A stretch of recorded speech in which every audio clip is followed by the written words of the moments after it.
Greetings and salutations, everybody. Welcome to the John Campea Show here on my YouTube channel. I'm, of course, your host, John Campea, and it is an honor and a privilege to have you joining me here today on this Saturday morning. Went to go see Black Panther again for a fourth time last night. Had a very good time doing it, and actually saw Black Panther. I kid you not. She saw Black Panther 3 times in 24 hours. She went to go see Black Panther 3 times in 24 hours. In case you couldn't tell, she really, really likes the movie. Like, she likes the movie an awful lot, as do I, as do a lot of people. Well, hey guys, here's what we're going to do today here on this Saturday. I have picked out 3 topics that you guys have emailed into me. How do you email in a topic or question to be on the John Campea Show? It's really simple.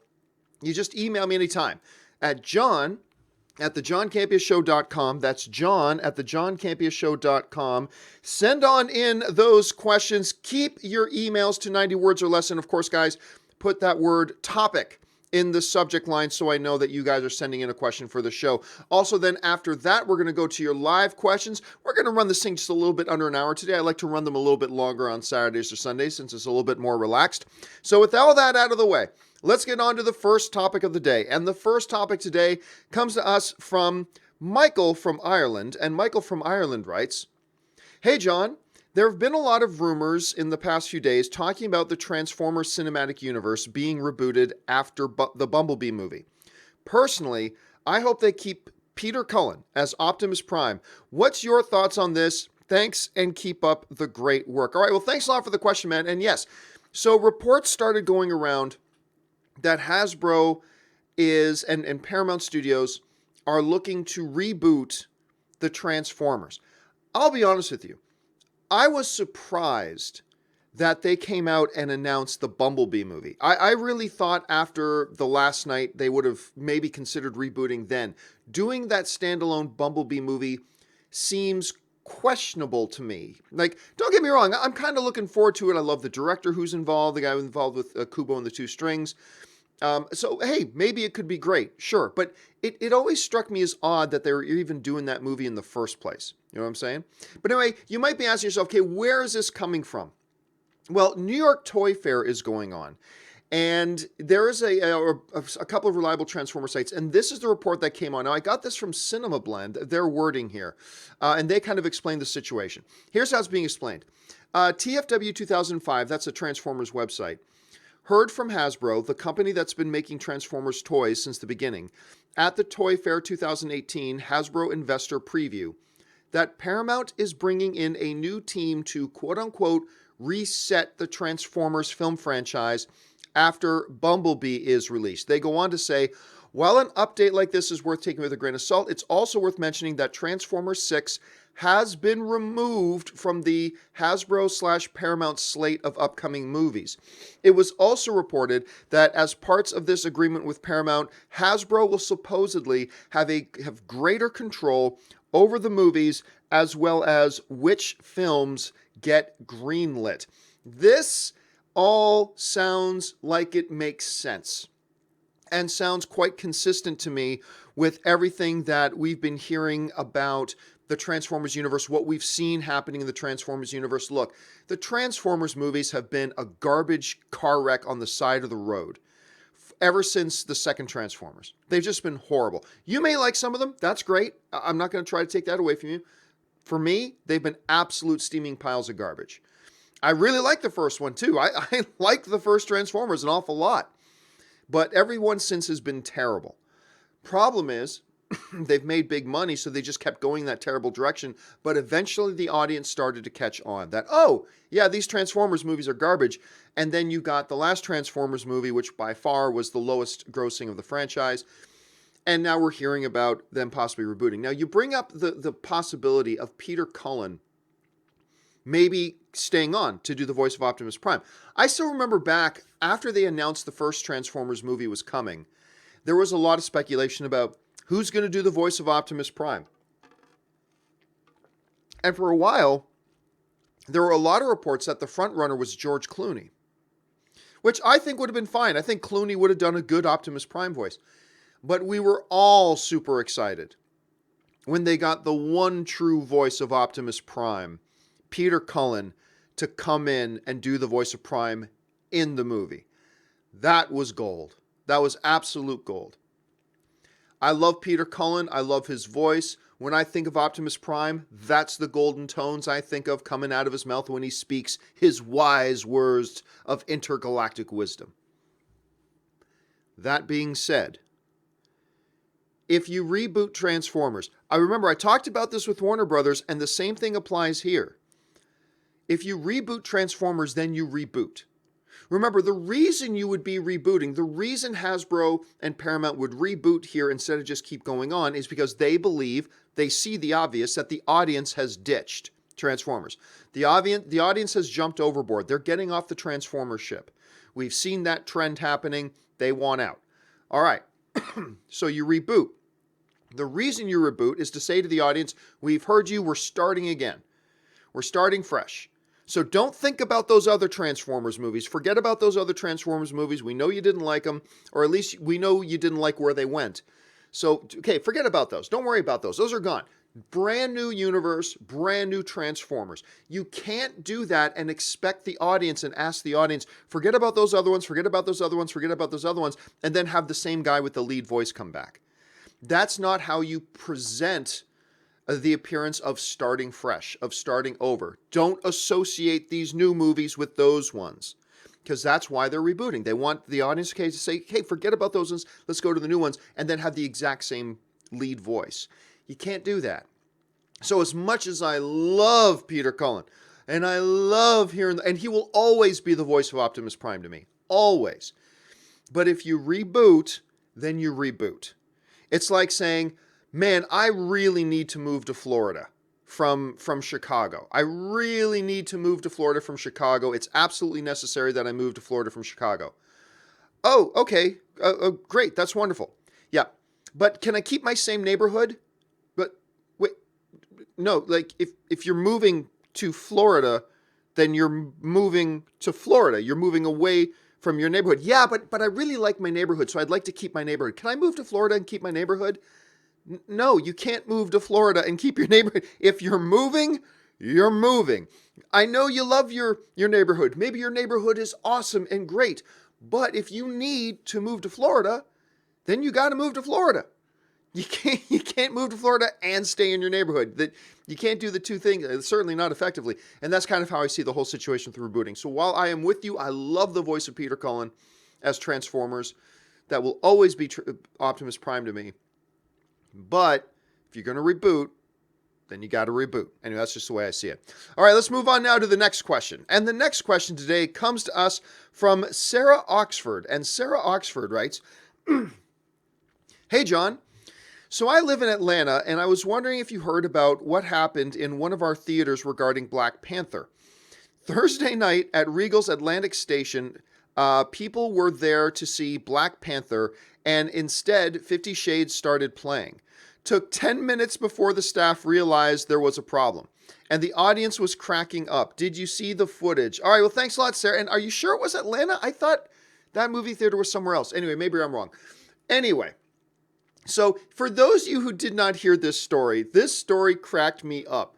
All right, so a whole bunch of audience at this movie theater. They buy their Black Panther tickets. Everybody's excited to see Black Panther. The trailers play. It's like, these are kind of weird trailers to play with Black Panther. Okay, whatever. So they play the trailers. Trailers are done.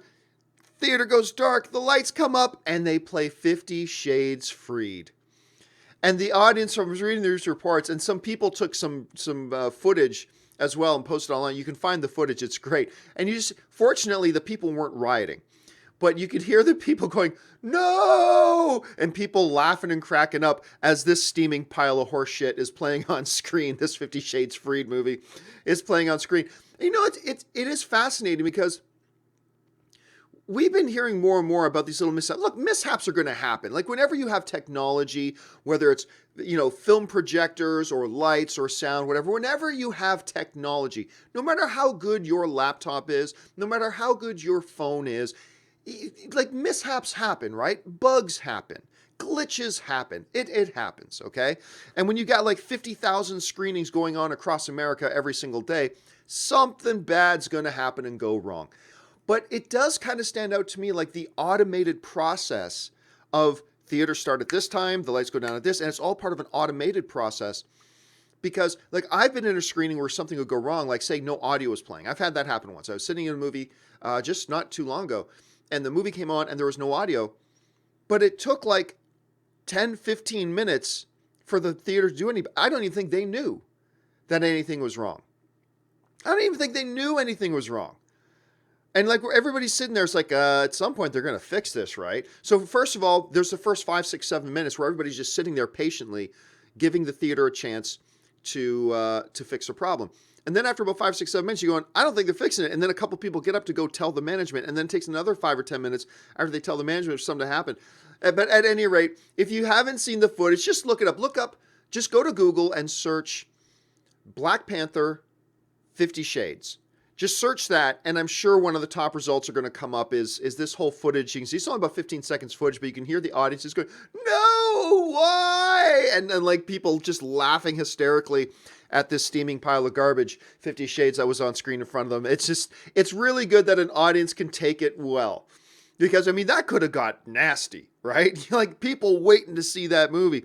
Because there was a screening in Burbank on opening night. Not the premiere, but like opening regular night of Star Wars The Last Jedi in Burbank, and something went wrong with the projections, and people nearly rioted. The police had to come and all that. It was nasty. It's good to see an audience when something like that goes wrong, just take it in stride and have a good sense of humor about it. Because they know, hey, look, things happen, whatever. All right, let's move on now to the third question. And the third question today comes to us from Ryan Mazzarella, who writes, love what you're doing, John. Thanks so much, Ryan. Oscars. Why did Avatar get so much hate for not being original when films like Get Out is basically the Stepford Wives, Shape of Water is a take on Beauty and the Beast? Why does it seem like Avatar was singled out for this? All right, thanks a lot for the question, man. And yeah, I remember back, when Avatar was coming out, it was getting a fair amount of criticism. Like for the most part, people love the movie, but even people who like the movie were leveling a certain degree of criticism against it because it was so similar to several movies. Dances with Wolves, probably more than anything else. Pocahontas. Some people were saying Ferngully, whatever. Now, let's jump ahead a little bit. Let's talk about Get Out and like Stepford Wives. Are there similarities between Get Out and Stepford Wives? Obviously there are. You'd have to be in pure denial or lying not to acknowledge that there are similarities between the Stepford Wives and Get Out. For sure there are. You'd have to be in denial to not at least acknowledge that there are some similarities between Shape of Water and Beauty and the Beast. Of course there are. Sure. That's fine. With Avatar, though, and I liked Avatar very much. Remember, I'm a fan of Avatar. I like Avatar. I'm on the pro Avatar train. But Avatar, let's just compare it to, say, a film like Dances with Wolves, okay? Let's just compare it to Dances with Wolves for a second. Like, let's not even take Pocahontas into consideration, okay? Avatar was not just similar to Dances with Wolves. It was a beat by beat, almost like plot point by plot point, narrative turn by narrative turn, carbon copy of Dances with Wolves. I mean, if I explained without giving, information on the era, okay? If I, taking out any context with the era, if I explained without using names the premise of Dances with Wolves and the premise of Avatar, you would not be able to tell me which film I'm talking about. It was plot point by plot point, narrative turn by narrative turn, a carbon copy of Dances with Wolves, to the point that even James, I was about to say James Taylor. Why am I forgetting the director's name? Anyway, that James himself said, yeah, it's Dances with Wolves in space. Yeah, sure, that's fair to say. I mean, because it was true, man. Okay, so you get this guy who was a broken vet, okay? Guy who's a broken vet gets sent by his government in a way, kind of a shape of redemption, to go off to this place that they're kind of settling. And, they're responsible for keeping an eye and observing the local natives. He just starts to get connected to those natives, meets one of the females of the natives and falls in love. And ultimately, when a showdown starts to come between his own people and the natives he's been observing and falling in love with one of them, he ultimately takes sides with that native population against his own people to fight them in an epic battle. You could not tell me if I was just describing Avatar or Dances with Wolves. So there is a difference. Now, that doesn't disqualify Avatar from being recognized as a really good movie. Of course, it's a really good movie. It should be recognized as a really good movie. But you know, it's a fair criticism. It is a fair criticism to say that, hey, great movie. They did some wonderful things to it. They furthered technology in film. It looked amazing. It was a great adventure. It's a really good film to watch. But that doesn't take away from the fact that it was a plot point by plot point carbon copy of Dances with Wolves. And you can say the same thing about Pocahontas, the Disney version of Pocahontas, if you wanted to. So I think those criticisms are fair. Similarities between Stepford Wives and Get Out, absolutely. Similarities between Beauty and the Beast and Shape of Water, absolutely. Although we never watched Belle fuck the Beast. That was a big difference between Shape of Water and Beauty and the Beast. But you know, Avatar was kind of a little bit of a different thing there. All right, guys, let's see. It's time now for us to go to the live questions. You guys have been firing in a whole ton of live chats and live comments here. We're going to get to those in just a second. But just before we do, I'm going to take just a moment to do my shameless plug for the one thing that keeps the lights on around here, which is, of course, my Patreon campaign. So here, check this out. 1 minute Patreon campaign plug, and then we will be right back. For those of you who have followed me for any period of time, you guys know that I made the decision recently to leave the corporate overlords. I no longer wanted to work for corporations. I wanted to be an independent content creator. And the only way I've been able to do that is by the support of my Patreon supporters. So what I would like to do is to ask you guys who watch my shows, who spend any amount of time with me every single month, to consider going over to www.patreon.com/John Campea. There you'll get all the information about what exactly does it mean to be a Patreon supporter of mine? What does being a Patreon supporter do for helping to make sure that shows like this one and all the other shows I do here on my channel can actually be produced? And on top of that, what benefits are there to being a Patreon supporter? And maybe if you guys can check that out, if you decide you want to be one of my Patreon supporters, that would be awesome. And if you don't, that's perfectly fine too. I'm just happy that you guys have decided to be here today and be a fellow movie fan and join us in the conversation. So go and check out the website, see if you want to become a Patreon supporter. And now let's get back. All right, guys, and we are back. And a special thank you to all of you who are Patreon supporters already. Thank you so much. You guys do make this channel absolutely possible. Okay, with that out of the way now, let's go over to the live chat and see what you guys are throwing in here. And the first one comes to us from Han Solo, who writes, would a $150 million opening weekend be okay for Solo, or does it need to make more since it stars? Oh, heavens, no. No. It doesn't even need to make $150 million opening weekend. Not at all. Like, let's say, due to all of their reshoots, let's say the final budget, they're not going to release these numbers, but let's say the final budget ends up being around $300 million. Kind of equivalent to what Justice League ended up being because of all their reshoots too, okay? Justice League needed to come in around $650 million just to kind of barely squeak by making even. Justice League didn't quite make $100 million on its opening weekend, but it was able to cross that $650 million mark. I don't think at all. I think if Solo, a Star Wars story, just gets over $100 million opening weekend, and not a lot of films get over $100 million opening weekend, comparatively. If Solo gets over $100 million opening weekend, it'll be fine. It's fine. If they get 150, like you're asking, is 150 enough? If they get $150 million, they are popping bottles. They are dancing in the streets over at Lucasfilm if that movie makes $150 million. Look, we all know this is a movie, we always talk about a lot, this is a movie that nobody asked for. It's Star Wars, so we're intrigued and a lot of people are going to go see it. But let's make no mistake about it, a young Han Solo movie was not the best move on their part, and it doesn't need to. All any movie needs to do is make money. That's all it's got to do. So if Solo, a Star Wars story, say ends up making like $750 million overall worldwide, it's now profitable. It's a win. To get there, it just needs to make like probably 100, 110, maybe $105 million. Now look, if Solo, a Star Wars story, opens up opening weekend and makes like $65 million, and do not laugh, I've got a buddy of mine who is very in touch, who's very tied into the industry. A buddy of mine who's very, very tied into the industry. And he believes, I call him crazy, but he believes Solo's going to make $50 million opening weekend. Not $150 million. He thinks Solo, a Star Wars story, is going to make $50 million opening weekend. And while I think that's crazy, it's because it's coming from him. He's like the frickin' movie industry whisperer. Like, he's just got his finger on the pulse of the, so it makes me really nervous.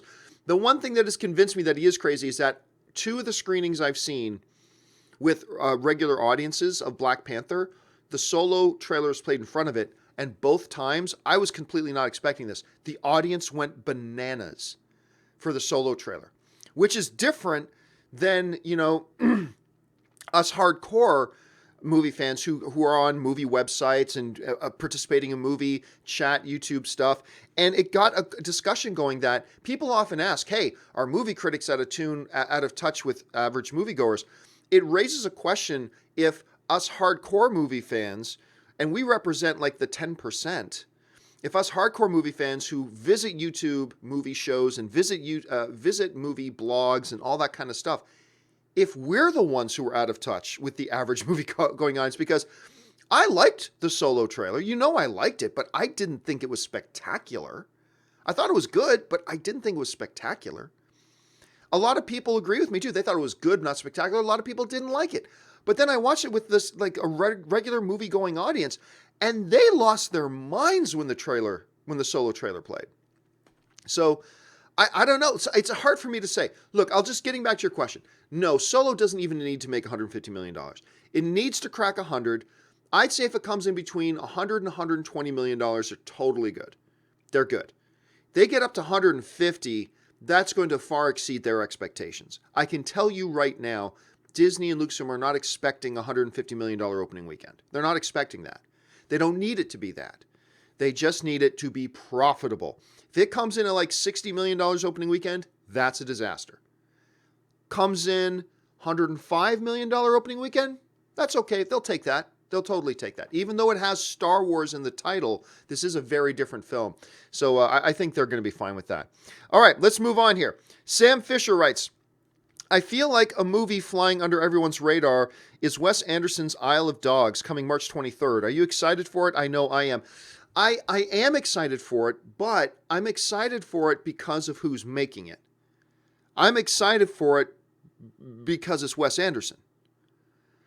The trailer has not done it for me. I'm still excited about it. I think the movie's going to be great because of who the filmmaker is, because of who the storyteller is. I'm excited for it. I have high confidence that the movie's going to be very good. But trailers are different things, and the trailers to me have not won me over. The trailers have not made me any more excited. I actually don't think the trailers look all that good. So, and I think that's probably why it's flying under people's radar, is because the trailers have not done a job of getting it on people's radar. So people like you know what kind of stories Wes Anderson tells. I know what kind of stories Wes Anderson tells. We are excited about it. But I think the reason it's flying under people's radar is because they haven't done a very good job marketing it. I really don't think they've done a good job at all. Donaldo Martinez writes, you've often mentioned 3:10 to Yuma. How great is it? Just saw it for the first time. Fantastic movie. Love 3:10 to Yuma. Ben Foster, Christian Bale, Russell Crowe, 3 of the absolute heavyweights in acting, but also just the story is so great. The action was heart-pounding. It was gritty and it's real. And I just can't believe how many people have never watched it. If you have not watched 3:10 to Yuma, man, listen to Donaldo and make sure you go and watch that damn thing. All right, listen, guys. I forgot to mention this earlier, but it's time to cut off the super chats. If you've not sent in a super chat yet, you got 30 seconds. You got 30 seconds to get your super chat in if you want, and then we're going to cut it off because I think I got more than enough here to get us through the rest of the show. All right, let's move on now to Luke1234, who writes, Tesseract, Heimdall, Aether, Necklace, Orb, Scepter. The first letter of each of these Infinity Stones locations spells out Thanos. I think that's coincidence. I think that's coincidence. I think. But Anyway, yeah, it's a coincidence. Plus, I don't think it's just called Necklace. I don't think the thing is just called Necklace. So I think if you can find a way. Now watch this. Kevin Feige comes out and says that's exactly what it is. Maybe it's possible. I think it's a bit of a stretch though, Luke. I think it's a little bit of a stretch. Micah T writes, did you see the Uncle Drew trailer with Kyrie Irving and other NBA players? Not expecting it to be great or anything, but could be fun. You know what's funny? I think they played that trailer just before my Black Panther screening last night. And I was a few minutes late walking in, and I think I walked in during the last 5 seconds of it. Because I was getting my popcorn. I can't go to a movie without having popcorn, man. So, no, I didn't catch it yet, but I've heard a couple people talking about it this morning, so I'm going to keep my eye open for it. Thanks for bringing it up, Micah. Sujith writes, Black Panther was awesome. The feeling of joy when you walk out of the theater after a great movie. However, I must say the action didn't work for me. We'll be watching it again for sure. And by the way, guys, in case you missed it, today at 2 p.m. Pacific Standard Time, that's 5 p.m. East Coast time, we are going to be doing our live Black Panther spoiler review and open discussion. So we can talk openly about Black Panther. We did that with The Last Jedi, and it was great. It was a lot of fun. So we're going to do that today at 2 o'clock. Make sure you guys come back for that.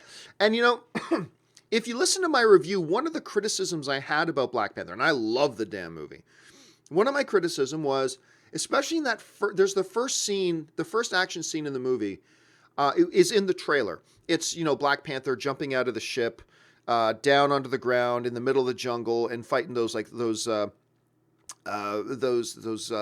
military dudes in the woods. We've seen that in the trailer. That scene to me was overly edited and too many quick jumps, a little bit of shaky camera, not terrible shaky camera, a little bit of shaky camera with overly quick cuts and odd camera angles that I feel like there's some really good action going on here, but I can't really perceive it because of the way it's being shot. And so that's one of my criticisms about the movie.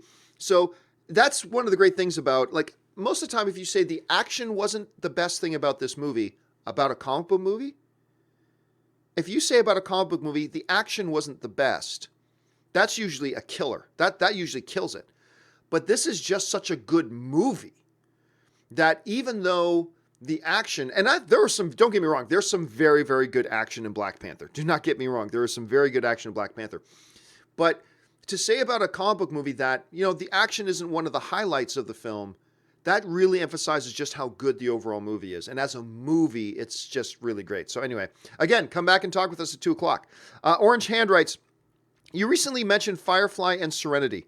A blogger once labeled them racist because some bad guys were black. I'm reminded of the people who attack The Last Jedi as anti-men. What has this world come to? Oh, well, look, here's the thing, Orange Hand. Some blogger somewhere says anything. You can come up with any craziest thing you can think of. And somewhere, some blogger has said it. So I tend not to get worked up about that. Like some nobody blogger somewhere, just because Chiwetel Ejiofor, one of the best actors working today, played the operative in Serenity, one of the best on-screen villains of all time. I contend the most underrated on-screen villain of all time, the operative in Serenity, played by Chiwetel Ejiofor. That doesn't mean they're saying black people are bad. No, there was the villain. This villain happens to be black. That villain happens to be white. That villain happens to be Asian. There's really nothing to it, but we can't get worked up over, hey, somebody over in Butthole, Texas, I love Texas, by the way. I'm just came up with the name of a state. Somebody out there who has a blog, which there's 10 million people who do, said this. That's not worth us talking about, really. That's not worth us getting riled up over. If there was an organization of 50,000 guys online with a signing a signature saying Serenity's racist because it's this, or The Last Jedi is anti-men. Yeah, then we can talk about it. But when it's just like one person somewhere, one really tiny, insignificant group of people that are trying to put forward such a ridiculous notion, then you can kind of write those off and not worry about it too much. By the way, Chiwetel Ejiofor's The Operative is, by the way, the most underrated screen villain ever. just ever. His performance in that is what put Chiwetel Ejiofor on the map for me and made him one of my absolute favorite actors. And if you have not seen his performance as that in Serenity, which is just overall a great sci-fi film, you really should check it out. Chris Martin writes, is it just me or does Sidious's makeup look much better in Return of the Jedi than Revenge of the Sith? Was there some CGI work done in Episode 3, or was it practical? Practical? Episode 3's just doesn't look as good for me. Have you seen the Sidious hot toy for Return of the Jedi? Well, I mean, here's the thing. They do look slightly different, for sure, because there's supposed to be a whole bunch of years in between them, right? So clearly they look a little bit different. He looks a little bit younger in Revenge of the Sith, which he should, because of so much time difference between that and Episode 4, A New Hope, and his first appearance in Episode 5, Empire Strikes Back. But I think a part of it has to do with that Emperor in Return of the Jedi is our first impression. And then generally whatever comes after that, if it's not exactly like the first impression, like to us, since we spent so many decades with that Emperor from Return of the Jedi as our understanding, that's what the Emperor looks like. Anything that looked different in the prequels, and you know I don't like the prequels, but anything that looked different in the prequels to us is not right. And it doesn't suit up quite as well. So I don't know that I think one looks better than the other. All I'm just going to say is, when I think of the Emperor, I think of the Return of the Jedi Emperor, right? I think most of us do. And anything that doesn't fit that mold, our natural reaction as human beings, I do it, you do it, everybody does it, is kind of our first reaction is to kind of reject it. Anything that differs from our first and long-held impression of something, our natural first reaction tends to be to reject it. So I don't know if one looks better than the other, to be honest. They are certainly different, and I think that's why we naturally lean towards the one that was our first experience. But I may be overanalyzing it way too much. I could be way off. Maybe it's just flat out does look better. You could be right, Chris. Chris then follows up, Ragnarok or Black Panther? I personally loved both, but Ragnarok was the better one for me. Finally seeing Thor use the thunder was amazing. Technically, he was using the lightning. But anyway, I'm just being a dick. Which happens more often than not. Personally, for me, Black Panther is my favorite MCU movie since Civil War, and that includes Ragnarok. I loved Ragnarok. I had so much fun with that movie. I also really loved Doctor Strange. I liked Guardians of the Galaxy 2. I loved Spider-Man Homecoming. But to me, the post-Civil War Marvel MCU, to me, it's Black Panther. It's just overall, I just feel like it's a better film overall. You know what I'm saying? There are certainly a number of things that Ragnarok does better than Black Panther does, but I think overall, in the grand scheme of things, I thought Black Panther's the better picture. So I'm going to lean that way. You lean the other way. That's the great thing about the subjectivity of film, man. All right, let's go. Chris Miner writes, favorite Disney film pre-1990, Pinocchio is mine. This will not be a popular one that I say. I mean, I think most of you like this movie, but I don't think many of you would put it as your top pre-1990 Disney film. I'm going to go Robin Hood. Robin Hood. Robin Hood and Little John rolling through the forest. I love that movie. To this day, I love that movie. That movie, to me, is just gold, and I can watch it over and over and over again. John Hine writes, after basketball scene, Catwoman or Black Panther? Oh, better basketball scene, Catwoman or Black Panther? Oh God, man, I've blocked Catwoman out of my head. I don't even remember the basketball scene in Catwoman, to be honest with you. I can't. In Black Panther, that wasn't really a basketball scene. That was something that happened to be going on in the background of a particular scene. So I can't even make the comparison, especially since I can't even remember the basketball scene in Catwoman, to be honest with you, man. It's an interesting question. It's just that I can't possibly answer it. Sujith writes, in India, we have a 15-minute break between every movie in the theater. Indian films are structured with 2-hour acts, keeping that break in mind. An American in theater with us was pleasantly surprised, and he ran to refill popcorn. So are you saying that, like, I'm not quite sure I'm following you, Sujith. Are you saying that in India, like, every movie has a 15-minute break in between? That's interesting. If that's what you're saying, and maybe I'm misunderstanding your email, because as you know, I'm fairly dumb. So I could be misunderstanding your email. But I remember, like, back in the golden days of Hollywood, I believe there used to be an intermission. So people could use the bathroom, go and get some more popcorn or soda or whatever. And, I remember a number of years ago on one of the first episodes of the AMC Movie Talk, I think we even discussed about the idea is like, should movie theaters reintroduce the intermission in a movie? And there are pros and cons to both.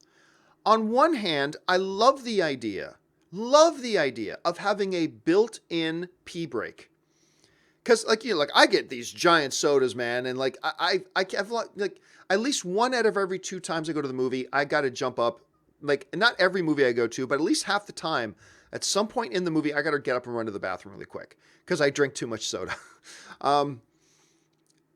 That, being able to refill your popcorn, stretch your legs for a second, the idea of that is magnificent. However, on the other side of that is the notion that you're into the movie. You now have to pull yourself out of the movie, and then you got to try to get back into the movie again a little bit later. It breaks the flow of the film, whatever pace is going. So there are pros and negatives for each side. I'm not quite sure which one I prefer, to be honest with you. I love the idea of being able to get up and go to the bathroom with a built-in break, but at the same time, I don't want the movie to suddenly stop and then have to get started again later. I think that affects the movie-going experience. It's a great debate to have, though, man. Absolutely great debate to have. So let me think. I might make an entirely separate video just talking about that issue. It's a really good issue. No, I am. Should they reinstitute an intermission? I'm sure many people will feel very strongly one way or the other, but that's a really interesting topic. Let's see. DZ55 writes, thoughts on 2 MCU movies next year and not the usual 3 movies? Irrelevant. Nothing to even think about. Look, they should put out the movies they want to put out in the timing that they want to put out. If that means, hey, this year we have 3, great. If it means next year we have 2, fine. They shouldn't try to keep a quota. It's like, our overall story thing isn't really, it doesn't fit for us to have 3 movies next year, but we got to put out 3, so let's just crank another one out anyway. I never want them to do that. If in their schedule and the way they want to tell their overall MCU story, they have 4 films come out next year, great. If in their flow of story with the overall MCU, they put out 2 movies next year, fine. What I don't want them to do is try to shoehorn movies in when they don't really want them yet.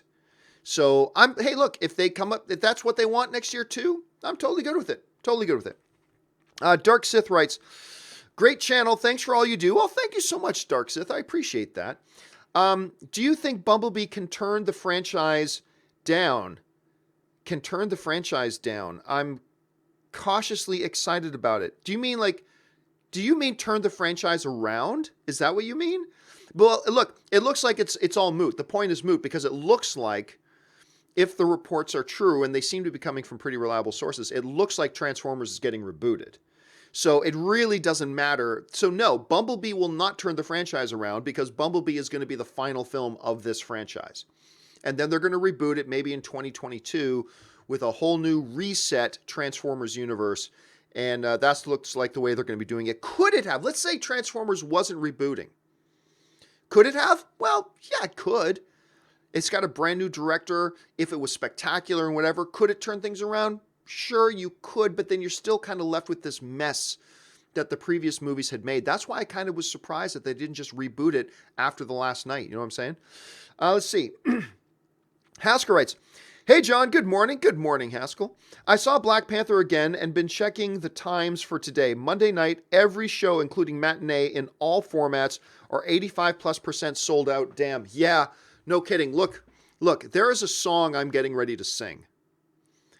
And here's the song I'm getting ready to sing on Monday.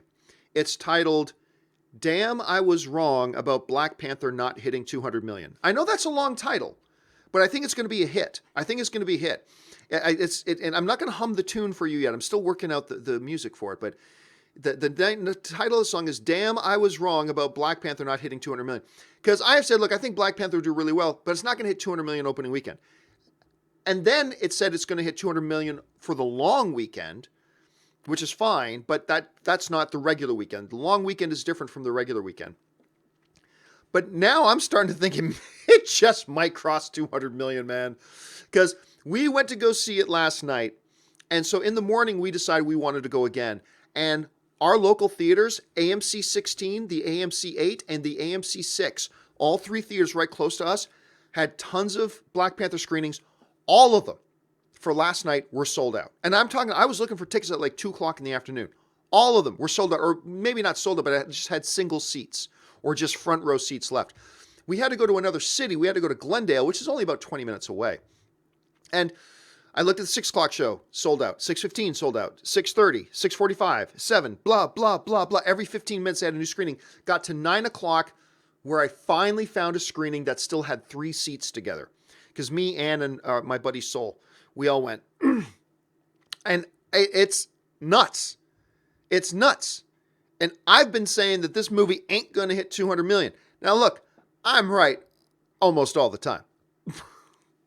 But sometimes I am spectacularly wrong. And this might be one of those times.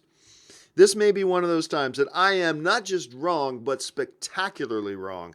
And yeah, I'm warming up the old vocal cords for that whole song, Damn I Was Wrong, about Black Panther not hitting $200 million opening weekend. It's going to be a number 1 on the charts. I'm going to take it to The Voice. I'm going to be a big star with this song, I'm sure.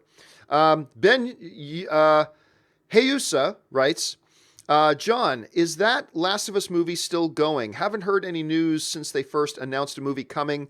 Last name is Heyusa. I actually got it this time, Ben. I actually got it this time.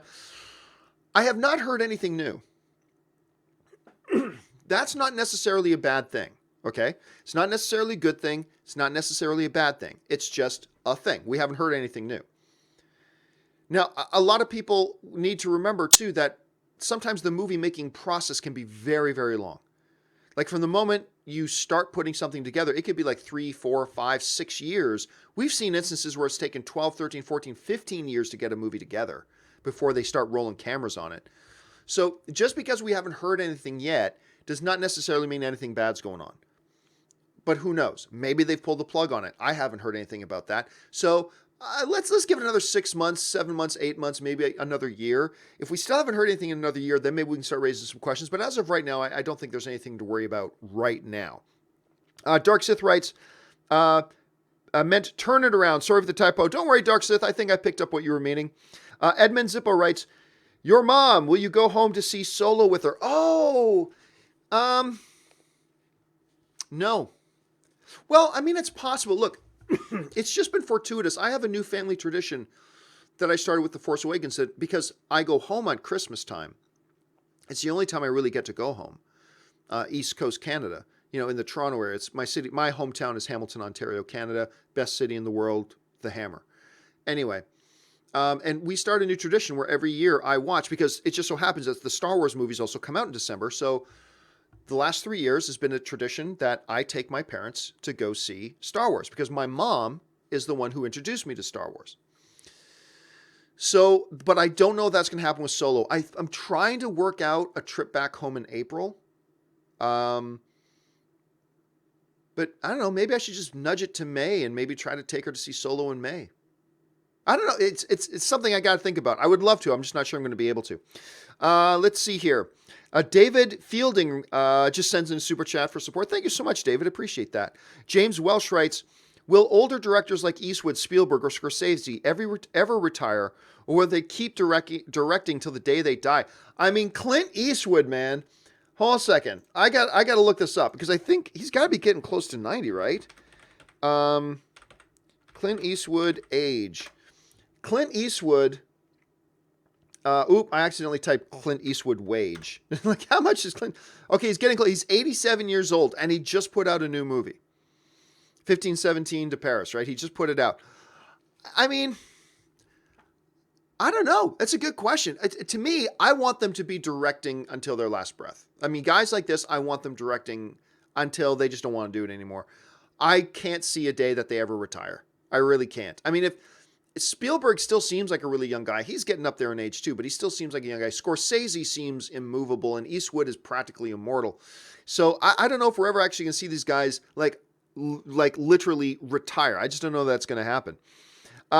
Andrew Christie writes, Hey, John, just saw that Black Panther is headed towards a $210 million opening. That's insane in a good way. Yeah, but I still think that $210 million they're reporting references the long weekend. I don't think that references just the standard weekend, because those are two separate numbers.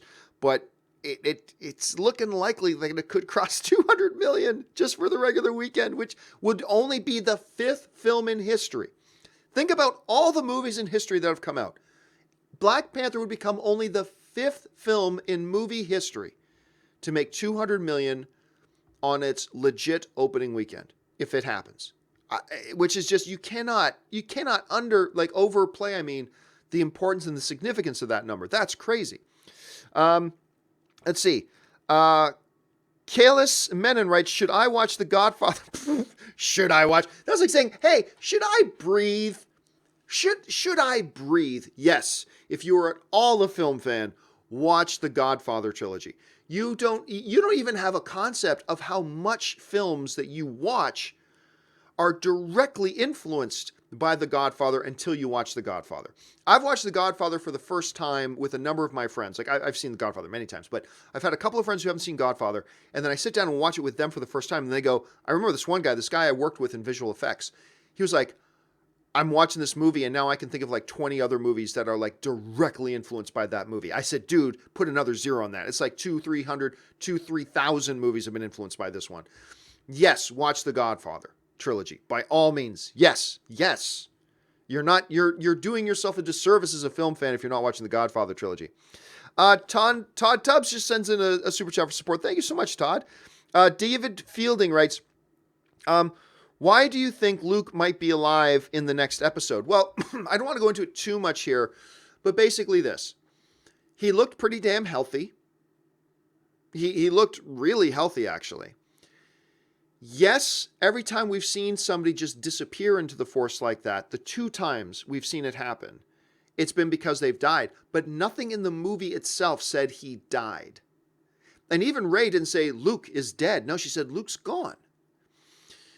And I think JJ may want to use Luke in the next one. Again, let me be very, very clear so people don't twist my words. I don't think that's what's going to happen. I just think it's a possibility. I think there's like a 5 or 10% possibility that Luke is actually still alive, and that he just like force teleported himself somewhere off that island to go back into hiding or something like that. But again, I'm only saying it's a 5 to 10% chance. If I had to put $5 down, I'm guessing he's dead. So let me be very, very, very, very, very clear about that, because people love to twist my words. I believe Luke is dead. I'm just saying I think there's a chance. I'm not going to fall out of my chair with shock if it turns out he's alive. Kalis writes again, Leonardo DiCaprio, the next Daniel Day-Lewis. Well, DiCaprio, I believe, is one of the top 5 best actors today. He's great, but and this is unfair to compare him because nobody else does either. He does not compare to Daniel Day-Lewis. If you just look at There Will Be Blood, what I contend to be the best single male performance in any movie of the past 20 years. If they gave an Oscars for like the best of the last 20 years and Best Actor was one of the awards, Daniel Day-Lewis would get it for There Will Be Blood. I don't think I've ever seen a Best Lead Actor performance like Daniel Day-Lewis in There Will Be Blood. And although not everybody loved Lincoln, his performance in Lincoln it's just stupid. It's just unfair that somebody's at that talent level. Leonardo DiCaprio is great.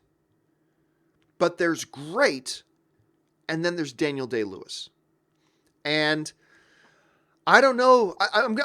As good as Leo is, and I love Leonardo DiCaprio, and as good as he is, though, I need to see a hell of a lot more for him before I'm ever going to start uttering his name in the same sentence as Daniel Day-Lewis as far as being able to compare them, really. So I'm not ready to say he's the next Daniel Day-Lewis yet. Let's see. Chris writes, what kind of mic are you using? Oh, well, thank you for asking, as a matter of fact. When I was running the last place that I was at, the microphones I ordered were from a company called Rode, R-O-D-E. Some people pronounce it Rode. I don't know what the proper pronunciation is, but there were mics called the Rode Procaster. And I love those mics. They were the mics we used on our main show.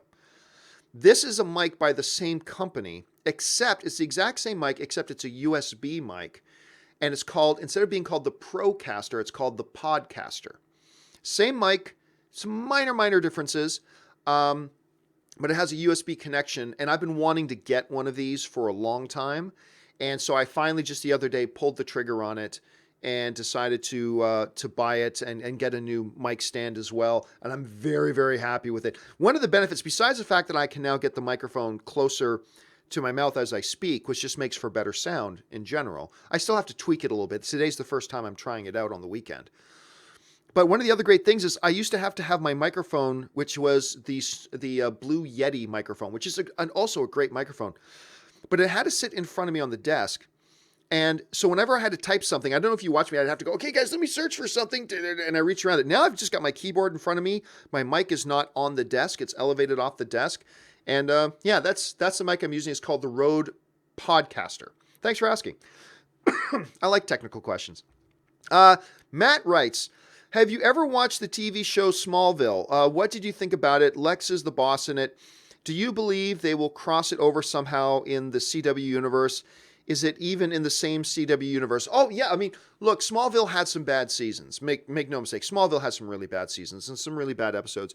But it was great. I loved Smallville. I remember it fondly. And yes, the Lex character was great. Somebody asked on the show yesterday how I thought Lex Luthor from Smallville compared to the current roster of CW villains.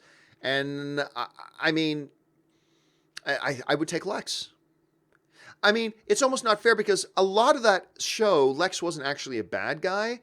He eventually becomes the villainous dude. And I hated how they wrote him off the show. But, hey, Michael Rosenbaum wanted to leave. So what are you going to do about it? But, yeah, no, it was great. I really do enjoy it. No, they will never cross it over into the current CW. I think you might see cameos of actors who were in it. I think we probably already have. But to actually say that universe is in the same universe as the CW universe. No, I don't think they're ever going to go there. Sujith, where did Sujith writes? Oh gosh, a bunch of you guys sent in more things. I may not get to all of them here. Sujith writes, and yeah, reserve seating is taken for granted here in India. I'm baffled why some of your theaters still don't have it. Hey dude, you're preaching to the choir. Pre-assigned seating, there is simply, this isn't a subjective versus objective thing. There is simply no excuse for movie theaters not to have pre-assigned seating. There is no valid excuse for it. So yes, but fortunately, America is finally starting to catch up. America is catching up with that, and we're finally getting more and more of our theaters to have, like a civilized country, having pre-assigned seats. Hard-Boiled Entertainment writes, you've noted Affleck was off in Justice League. I don't not like you. Yeah, I don't not like. Yeah, I like. Less Bruce is the mask. Do you think that those problems come from Whedon's rewrites? No. I think it comes from. I think that was a part of it long before. I think that was a directive from Warner Brothers because remember, Warner Brothers was already putting out lots of signals, even like as just Justice League production started, saying, "Hey, we're going to go lighter tone and blah blah." And remember. My argument was always, there is nothing wrong with the DCEU's tone. There is nothing wrong with the tone in Batman vs. Superman. There's nothing wrong with the tone of Man of Steel. Did they have problems? Yes, but tone wasn't the issue. You're just using the tone as your scapegoat. Tone wasn't the problem. But Warner Brothers let us know well in advance. We're going to change the tone. We're going to make it more lighthearted, blah, blah, blah. So I completely believe these were all things that they had planned out, that they made Batman less Batman and more Bruce Wayne. Whereas the brilliance of Ben Affleck's Batman in Batman vs. Superman was that he was Batman and Bruce Wayne was the mask. In Justice League, they completely flipped it. They made Batman the mask and Bruce Wayne the real character. And that did not work for me. I still like the movie, but that was my biggest disappointment with Justice League was they did that. And I'm 100% convinced that was something that they had was a part of the film long before Joss Whedon ever came in and did his stuff. Chris Bradford writes, John, just wondering, why do you need headphones? Well, sometimes when I do shows where I take audio and video questions, I need to be able to hear them, because if I played them out of my speakers, we'd get feedback because the sound would go back through my mic.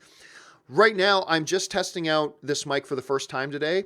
So for the first couple of days, I'm going to be monitoring the mic a little bit more closely with my headphones so I can hear it. Again, I can't have it come out of the speakers or else we'll get a feedback loop.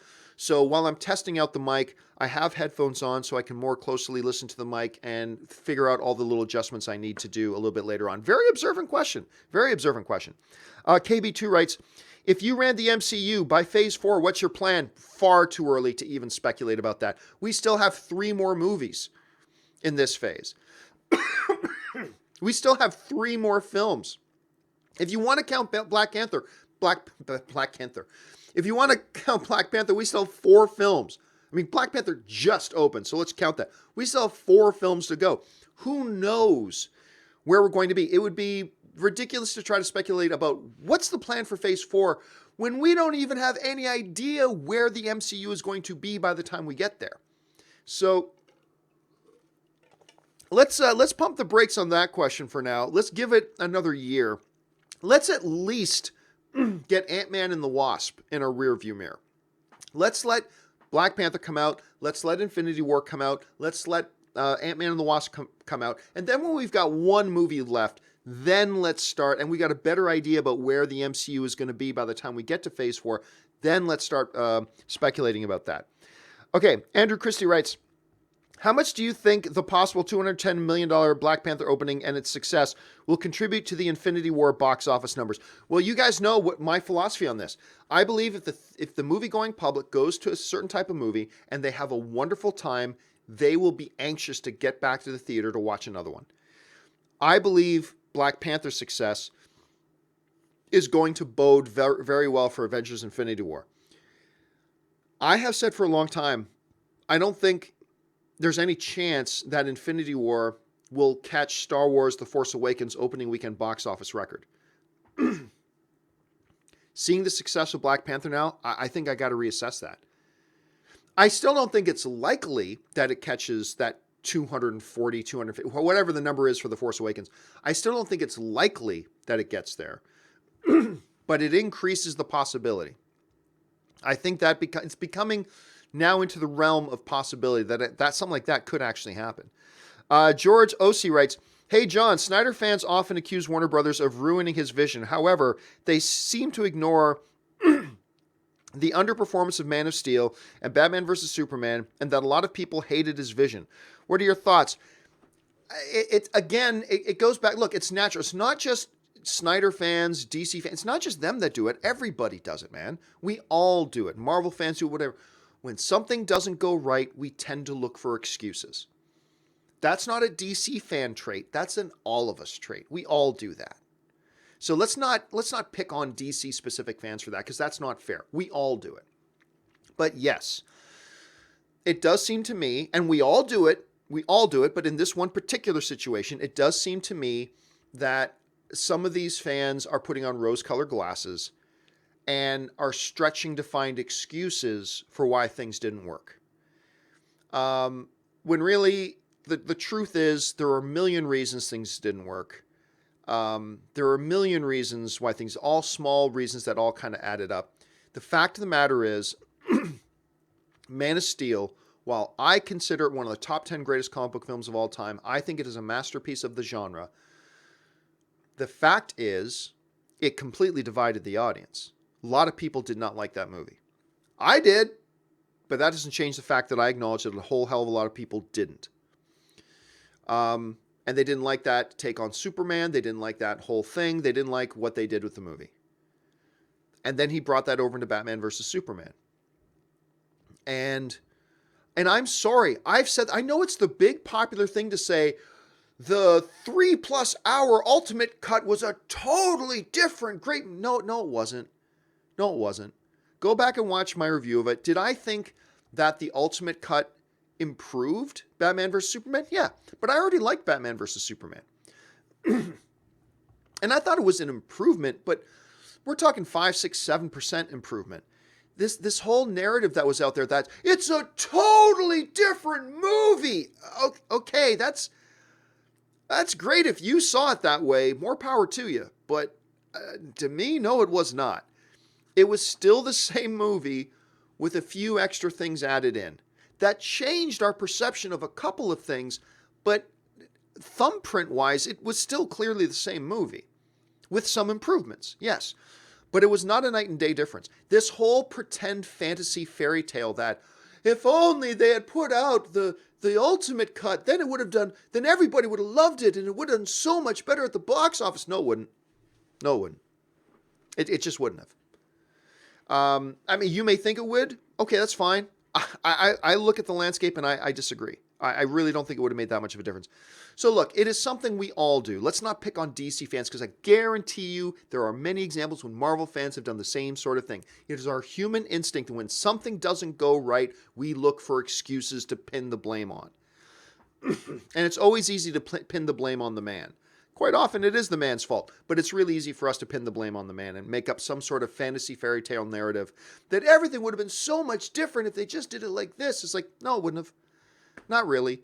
And I think you know that. I think if you take a step back, take a deep breath, you'll acknowledge, would there have been some difference? Maybe. But like night and day difference? Nah, probably not. Let's see. Kamikaze Cobra 718 writes, The Panther Gods, Lincoln Square, IMAX, New York, lit. I don't know what that means, Kamikaze, but you're clearly excited, so I'm excited for you. And it has something to do with Black Panther, I think. So enjoy yourself, man. Punet Singh writes, do you feel that it's harder job for a big blockbuster director than a small budget movie director, considering stunts, VFX, etc.? Well, yes and no. I mean, on a big blockbuster thing, remember there's big stunts, yes, but then you have stunt coordinators that you've hired to people look after that. Visual effects, yes, but you're not the one sitting down doing the visual effects. You tell the visual effects team what it is you want, and the visual effects team does it until they get it to the way you want, idealistically. With smaller movies, there are some things that are easier, but then there's some things harder. You don't have the budgets, you don't have the time, so there are extra challenges involved. Look, that's why I always come back to this great thing that Kevin Feige told me once. I was sitting down with Kevin Feige and James Gunn. And James Gunn, who I'd already loved as a director, particularly because of Slither. Slither is so damn good.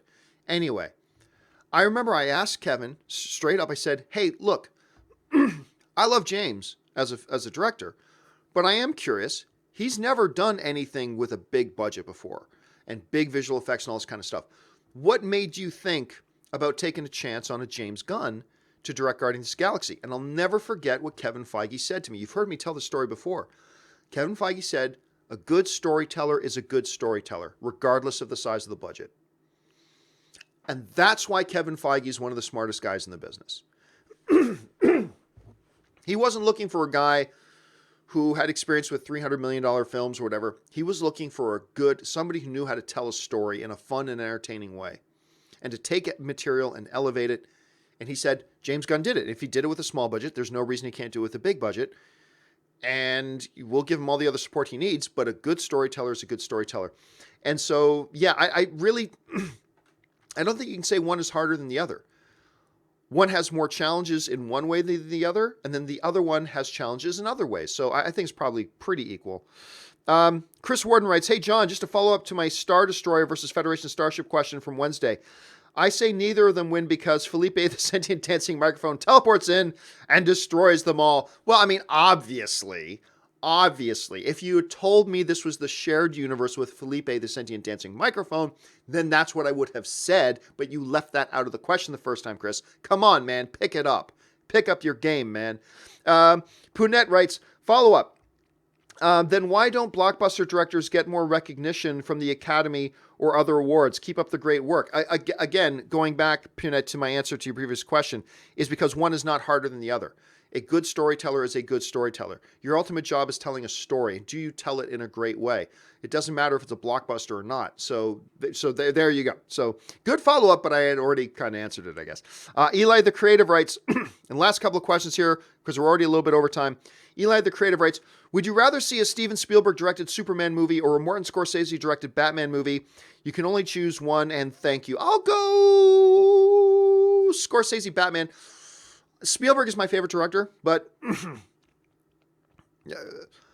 when you think of Martin Scorsese and you think of the types of films he has made, and then you think of putting that into a Batman world, oh my goodness, the possibilities. would be, yeah, so I'll take that one. KJ writes, looking forward to Hereditary. Great trailer. I'll be honest with you, man. Off the top of my head, I can't even remember which film that is. Hereditary. Coming on two things with Toni Collette and Gabriel Byrne. Oh, you know what? I didn't see the trailer to this. I didn't. He's funny because Gabriel Byrne is a really underrated actor. He was, of course, in one of my all-time favorite movies, Usual Suspects. And then he played D'Artagnan in Man in the Iron Mask, which I think is a very underrated film. And I'm a big fan of Toni Collette as well. Haven't watched the trailer to it yet, though, to be honest with you. But anything Gabriel Byrne is involved in, I'm at least curious about. Arturo writes, I hear these complaints saying Chadwick was overshadowed by the other characters, especially by Killmonger. Black Panther is a representative to Wakanda and opened this movie to any character being Black Panther. I hear these complaints saying Chadwick was overshadowed by the other characters, especially Killmonger. Black Panther is a representative to Wakanda that opened this movie to any character being Black Panther. I'm not quite sure where you're going with the last part of your question. I do not believe at all that Chadwick was overshadowed by Killmonger. I think Killmonger was a great character, played beautifully by Michael B. Jordan, but Chadwick Boseman owns this movie. I'm a huge fan of Michael B. Jordan. I love what he did with Killmonger, but make no mistake, by design, this is Chadwick Boseman's movie. Chadwick is not overshadowed by anybody. There are fantastic supporting characters in this movie, Killmonger not the least of which, but this is Chadwick Boseman's movie, for sure. And the final question today, KW Garrett writes, idea, Pat Campea Patreon level supporters get exclusive access to your competitive breakdancing videos. The floodgates will open. For those of you who don't know, Pat Campea is my dad. And on my Patreon campaign, I made a level called the Pat Campea supporter level. And I specifically say, come on, Dad, kick in. And it's like $100 a month supporter level. Don't laugh. There are a couple of people, even though I kind of put up as a joke, a couple of people signed up and, oh, worlds of gratitude. A couple of people have signed up to be Pat Campea level supporters. None of which are my dad, by the way. Dad. Anyway, none of which are my dad. And so I never really thought I had to come. I do have to come up with something really special for my Pat Campea level support Patreon supporters, because that's crazy generous, right? So I need to come up with something. I don't think breakdancing videos of me is the way to go. Remember, I used to breakdance in an era before we carried around global communication devices and video recorders in our pockets, cell phones. That was like in the early days of the flip phone when I was doing that. So, yeah, I don't think that's going to happen anytime soon. All right, guys, that will do it for me today for today's special Saturday. So like I said, on Saturdays and Sundays, I like to go a little bit longer because it's Saturday and Sunday, man. It's the weekend. Thank you so much for joining me. Listen, don't forget, guys, once again, today at 2 p.m. Pacific Standard Time, our Black Panther spoiler review and open discussion. We're going to talk about Black Panther probably for about 45 minutes to an hour. Make sure you come on in. We'll talk about it full open. A lot of you guys have now had the chance to see it Thursday, Friday, today matinees. So coming back, and we'll talk about that all at 2 o'clock. That will do it for me, guys. Thank you so much for joining me today. My name's John Campea, and until 2 o'clock, bye-bye.